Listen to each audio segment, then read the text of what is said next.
isa sa mga pinakamalalaking hamon na haharapin ng Team Jordan ay ang maglaro nga daw sa home court ng kalaban. Aminado sila, hindi magiging madali. Dehado nga daw sila pagdating sa kantsawan, kaya ang bilin ng kanilang head coach, Coach Fred Uniga, wag nang pansinin, magpakabingin muna daw. Focus sa laro, ito ang mas importante above everything. Mag-win, Ronnie? Maraming salamat, Risa. At ang napansin natin dyan, even before tip-off, Coach Ronnie, itong si Islam Abbas, wala pa po siya sa sahig, yung numero 14 netong Jordan, ay nag-shooting dito right after the third game. At may hiyaw. At inaalas ka kagad dyan ng mga tao, kada magmimintis, tuwan-tuwa yung mga Pilipino as we take a look at itong si Ryan Forehand Kelly na hindi daw makakalaro sa ball game na ito. Pero sa dami ng mahusay naman na laro dito sa Jordan, malamang hindi na nila kailanganin itong si Kelly. At ngayon pinapakita dito ng Jordan na sila ay handang-handa. As we take a look at the field goal shooting ng ating dalawang koponan, sabi nga natin, importante rito sa Team Pilipinas is efficiency from the outside para bumuka yung depensa ng napakalalaking manlalaro ng Jordan doon sa loob. Mac Barakael nasa sahig na para dito sa Blue Boys. Nakita si Dawson! Two-handed throwdown for Marcus. At ganyan ka-importante ang tamang execution. At eto, yung pagiging pesky ni Dondon Antiveros. Nagdulot ng isang offensive foul kay Sam Douglas. Ang gusto kasi niya, quick inbound para makapush siya ng bola.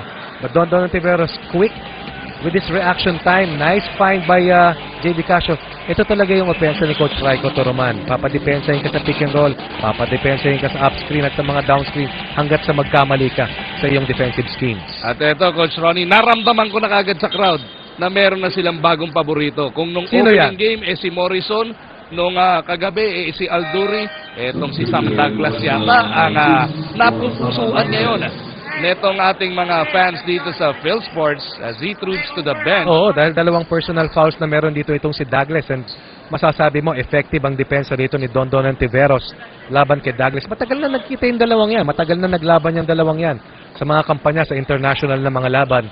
At itong si Dondon muling nagbabalik para maglingkod sa ating Team Pilipinas and hoping that finally ma-attain yung ultimate dream, which is to make it doon sa 2012 London Olympics. So yung starting point guard na itong Jordan now on the bench. May dalawang personal foul.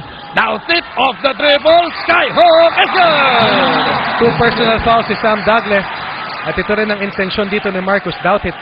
Attack the defense of Jamil Watkins and perhaps get him into personal foul trouble as well. Alsus ang pumasok para dito kay Douglas. Dead shot yan from the 3-point line as Watkins is tied up. Traveling ang tinawag kay Jamil. And Chris New, ang kapitan ng Team Gilas, Smart Gilas Pilipinas, pumasok na. Sinalubong naman ang masigabong palakbakan. Ito si Dondon as he troops to the bench. Maliwanag kung sino ang pinaka-popular player dito sa koponan ng Smart Gilas. But it's not about popularity. It's all about winning here today. Dito sa koponan ng Jordan and Casio will miss another field goal. Douthit, hindi rin nakuha yung putback. Tumatakbo na ang Jordan. Alsus with the leather. Casio sticking close. They go down low. Hadrab. Gustong atakihin itong si Lutz. Hadrab. Turnaround jumper. Daplis lang sa ring. Zaid Abbas trying to save it. Pero natapak na siya sa baseline. Bihirang-bihira ang offensive rebound na binibigay ating dalawang koponan.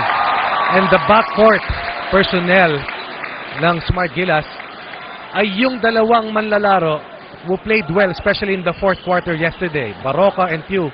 Big fourth quarters para dito sa dalawang manlalaro. Kaya natulungan nila ang Team Pilipinas makuha yung 10 puntos na panalo laban sa Iraq.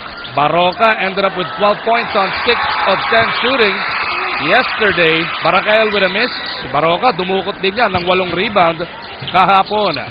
Abbas may tangan ng bola. Cross-court pass taken away by Baroka. It's a foot race. Mark Andy will miss. Nailang sa depensa. Neto ni Alawadi. Ball goes to the Philippines. Maraming forced turnovers na nagagawa ang Pilipinas sa sipag na pinapakita nila.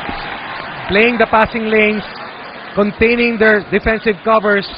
Kaya eto, dalawa pa rin ang kanilang hinahabol. Hindi nakakalamang ng malaki rito ang Jordan, maski mababa ang shooting clip dito ng Team Pilipinas. Baroka sa kaliwa. Isolated against Alsus. They go down low. Barakael is whistled for steps.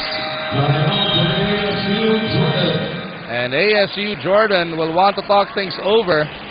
Dahil bumaba sa dalawa ang kanilang abante rito. 14-12 with 28.2 seconds remaining sa ating first quarter.